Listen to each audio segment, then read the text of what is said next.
Hi everyone, कैसे हो आप सब लोग। आज के इस वीडियो में 8th ग्रेड अभ्यास पुस्तिका कक्षा 8 गणित के अध्याय नंबर 2 एक चर वाले रैखिक समीकरण, इसका A to Z complete solution with proper explanation के साथ आपको इस वीडियो में बताया जाएगा। तो इस वीडियो में हम आपके अध्याय 2 एक चर वाले रैखिक समीकरण के एक एक प्रश्न का सही उत्तर विद प्रॉपर एक्सप्लेनेशन के साथ आपको बताएंगे। चलिए, जो आपका अध्याय नंबर 2 है इसे हम सॉल्व करते हैं। ये आपकी नई पुस्तक है जो आपको अपने स्कूलों से मिल गई होगी। इसके अध्याय नंबर 2 को हम सॉल्व कर रहे हैं। अध्याय 2 का नाम है एक चर वाले रैखिक समीकरण। सबसे पहले हम यहाँ पे चलते हैं। तो यहाँ पे हमें कुछ क्वेश्चन पूछे हैं, इन्हें आप देखना। बताइए इसमें कौन से समीकरण और कौन से समीकरण है और कौन से नहीं। बॉक्स में हाँ या नहीं लिखिए। 17 बराबर x प्लस 10 दिया है, तो ये हमारा एक समीकरण है, इसलिए इसमें हाँ लिखेंगे। x माइनस 7 और 5 दिया है, ये समीकरण नहीं है तो ना लिखेंगे। नेक्स्ट है हमारे पास 20 कोष्टक 10 माइनस 4 इक्वल 120, तो ये हमारा समीकरण नहीं है। अगला है 7x माइनस 2 इक्वल में 5, तो ये हमारा समीकरण है। यहाँ लिखोगे हाँ, यहाँ नहीं, यहाँ नहीं, यहाँ हाँ। अब हम चलते हैं, देखते हैं जो आपके बचे हुए प्रश्न हैं उन प्रश्नों को। तो यहाँ पे हमें दिए गए हैं कुछ और प्रश्नों को पढ़कर दिए गए विकल्पों में से सही उत्तर चुनकर लिखिए और सामने दिए गए सही घेरे को भरिए। पहले नंबर के प्रश्न में हमसे क्या पूछा है आप यहाँ से देख सकते हो। तो प्रश्न क्रमांक 1 हमारा है, यहाँ से थोड़ा सा छोटा कर मैं आपको बता देता हूँ। ये देखो, प्रश्न क्रमांक 1 हमारा है, इसमें हमसे पूछा है निम्नलिखित में से कौन सा गणितीय समीकरण है। तो गणितीय समीकरण होगा हमारा जो पहले नंबर का ऑप्शन दिया है, 15 बराबर 5 प्लस 2x। ये हमारा क्या है, एक गणितीय समीकरण है। ठीक है, तो यहाँ पे नीचे हम क्या करेंगे, 15 इक्वल 5 प्लस 2x लिखेंगे और पहले वाला जो गोला है इसे भरेंगे। चलो, इसके बाद हम देखेंगे जो आपके बचे हुए प्रश्न हैं, ये आपका कंप्लीट हो जाता है। अब हम देखेंगे सेकेंड नंबर का जो हमें प्रश्न दिया है इसे। तो इसमें दिया है 3x प्लस 2 इक्वल 13 में x का मान क्या होगा। पहला ऑप्शन हमें दिया है x इक्वल 26/3, b बराबर x इक्वल 5, x इक्वल में 3/2 और x इक्वल में 11/3। तो जब हम इसे सॉल्व करेंगे, देखो क्या दिया है हमें, ये मैं सॉल्व कर आपको बता रहा हूँ। आंसर आपको ओनली वन यही लिखना है, x इक्वल में 11/3। हमें दिया है 3x प्लस 2 इक्वल में दिया है 13। तो अब हम जब 3x की वैल्यू निकालेंगे तो दो का करेंगे पक्षांतर, तो 13 माइनस 2 होगा। ठीक है, ये 2 जो उठ करके 13 के उधर जाएगा, तो 13 माइनस 2 होगा। 3x बराबर 13 में से 2 माइनस करेंगे 11 आ जाएगा। ठीक है, फिर हम x की वैल्यू निकालेंगे, तो x जो है 3 के गुणा में है तो बटे में जाएगा, तो x बटे 3 होगा। इसलिए जो आपका सही उत्तर है x बराबर 11/3, ये आपका सही आंसर है। तो ये आपका सही आंसर है। आपको कौन सा वाला जो लास्ट गोला दिया है इसे भरना है। ठीक है, अगला है हमारे पास तीसरे नंबर का प्रश्न। एक चर वाले रैखिक समीकरण के हल होते हैं। पहला ऑप्शन दिया है शून्य हल, बी ऑप्शन दिया है केवल एक हल, सी ऑप्शन दिया है केवल 2 हल, डी ऑप्शन दिया है 2 से अधिक हल। तो इस प्रश्न का सही उत्तर आएगा केवल एक हल, यानी कि ऑप्शन नंबर बी। ठीक है, ऑप्शन नंबर बी केवल एक हल हमारा सही है सी नंबर के ऑप्शन में। और इसमें जो आपका बी वाला बॉक्स दिया है इसे आपको भरना है। नेक्स्ट हम देखते हैं जो आपका चौथे नंबर का प्रश्न हमें दिया है इसे। दो संख्याओं का योग 16/7 है, यदि एक संख्या 11/7 है तो दूसरी संख्या कौन सी होगी। पहला ऑप्शन है 10/7, दूसरा ऑप्शन है 27/7, तीसरा ऑप्शन है 5/7, चौथा ऑप्शन है 16/11। तो सही उत्तर हमारा होगा 5/7, ऑप्शन नंबर सी आपका सही है। तो इसमें आपको सी वाला जो बॉक्स है इसे आपको भर लेना है। चलो, इसके बाद हम देखेंगे पाँचवें नंबर का प्रश्न हमें दिया है, किसी संख्या के तिगुने में 15 जोड़ने पर 93 प्राप्त होता है, वह संख्या कौन सी है। ए ऑप्शन है 26, बी ऑप्शन है 234, सी ऑप्शन है 36, डी ऑप्शन है 324। तो इसमें सही उत्तर हमारा होगा 15 जोड़ने पे 93 प्राप्त होता है, वह संख्या कौन सी है। सही उत्तर हमारा है ऑप्शन नंबर है 26, ये यहाँ पे हमने लिखा भी है। और ए वाला जो आपका बॉक्स दिया है इसे आपको भर लेना है। अब हमारे पास में अगले प्रश्न आ जाते हैं। इन प्रश्नों को हम देखते हैं। दिए गए प्रश्नों को हल कीजिए। प्रश्न क्रमांक 6 हल कीजिए। 5x - 3 equal x + 2। इसे सॉल्व करने के लिए हमने क्या किया, 5x - 3 लिखा, इक्वल में x + 2 लिखा। 5x - x बराबर 2 + 3, ठीक है। ये x का पक्षांतर किया, इधर से 3 का पक्षांतर किया। जब हम x को इधर लाए तो प्लस का था, माइनस का हुआ, 3 को इधर ले गए तो माइनस का था, तो यहाँ पे प्लस का हुआ है। 5x - x, 5x में से -x करेंगे 4x आएगा। 2 + 3 5 आएगा, तो 4x = 5 आ चुका है। x की वैल्यू निकालेंगे तो 4 को इधर भेजेंगे, तो x बराबर 4x के गुणा में है, जब हम इधर भेजेंगे तो बटे में जाएगा, तो x बराबर 5/4 आपका आंसर आएगा, ठीक है। चलो अब हम देखते हैं छठे नंबर के प्रश्न के बाद में जो आपका अगला प्रश्न है, प्रश्न क्रमांक 7वां। किसी संख्या को 8 से भाग दिया जाता है तो परिणाम -3 प्राप्त होता है, संख्या ज्ञात कीजिए।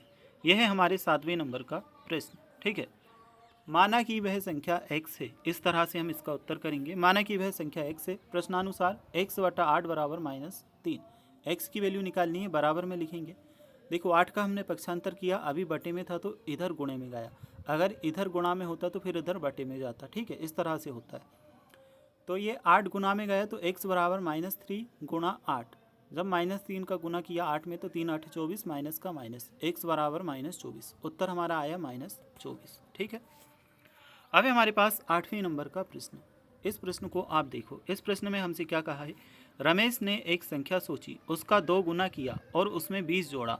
परिणामी संख्या को 25 से भाग देने पर 4 प्राप्त होता है, वह संख्या क्या है।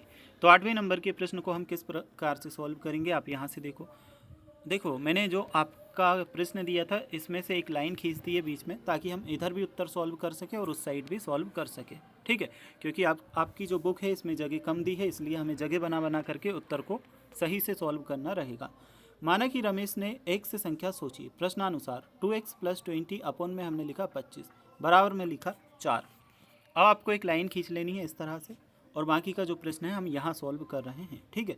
क्योंकि आपकी बुक में जगह कम दी है तो हमें ऐसे ही बना करके सॉल्व करना रहेगा। देखो मैं पूरा आपको बता दूं ताकि आपको कन्फ्यूजन ना हो, ठीक है। जो आपका प्रश्न लिखा था इसके नीचे हमने एक लाइन यहाँ खींच दी, एक यहाँ खींच दी। पहले हमने इधर सॉल्व किया, फिर हमने इधर सॉल्व किया है प्रश्न, फिर हमने इधर भी सॉल्व किया है, ठीक है। तो आपको जूम करके बता देता हूँ, इतना आप कर चुके हैं। इसके बाद हमने इधर सॉल्व किया, 2x + 20 इक्वल में 25.4। तो 2x + 20 25 चुका 100 हुआ, ये 100 किया हमने। 2x बराबर 100 माइनस का हमने किया 20, क्योंकि 20 का पक्षांतर हुआ तो 100 के माइनस में गया। तो 2x बराबर आया 80। x की वैल्यू निकालेंगे तो जो 2 है वह 80 के बटे में जाएगा। अब 2 से हम 80 को काटेंगे तो 40 आएगा। x की वैल्यू 40 आई, उत्तर में हमने लिखा 40। अब है हमारे पास क्वेश्चन नंबर 9। 10 के 2 क्रमागत गुणजों का योग 210 है, तब इनमें से छोटा गुणज क्या होगा। यह है आपके 9वें नंबर का प्रश्न। 10 के 2 क्रमागत गुणजों का योग 210 है, तब इसमें से छोटा गुणज क्या होगा। तो 9वें नंबर के प्रश्न को हम किस तरह से सॉल्व करेंगे। माना कि पहला गुणज क्या है, x है। माना कि पहला गुणज x है, तो दूसरा गुणज होगा x बराबर x + 10, ठीक है। x + 10 होगा।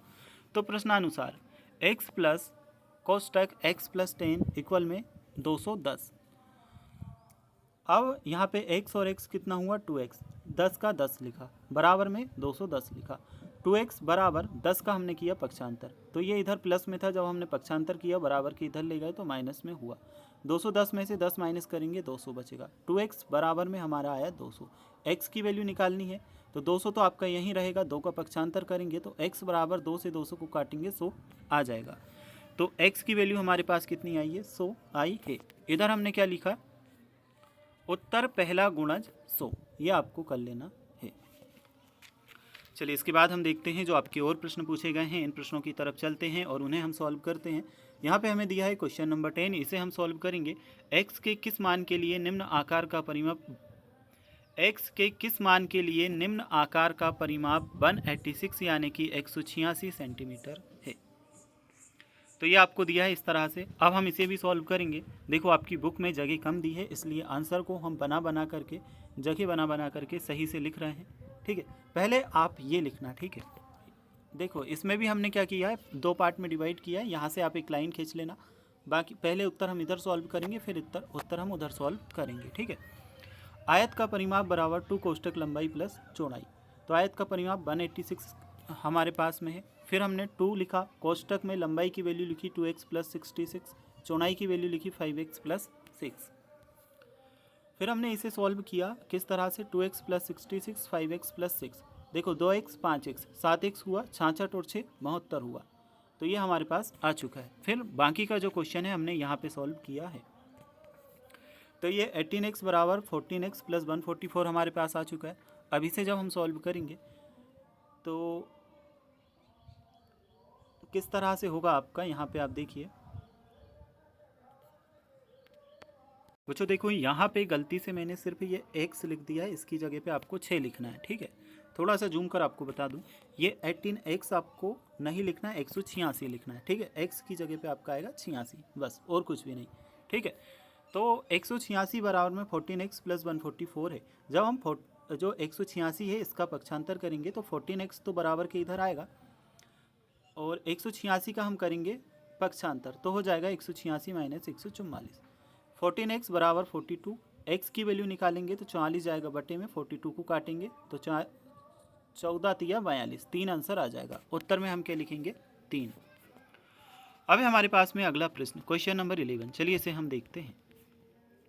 एक बढ़ई एक पलंग बनाने के लिए 2600 रुपये लेता है। इसमें प्रयोग की गई सामग्री की लागत 1100 रुपये है तथा मजदूरी 200 रुपये प्रति घंटा है। बढ़ई ने कितने घंटे कार्य किया?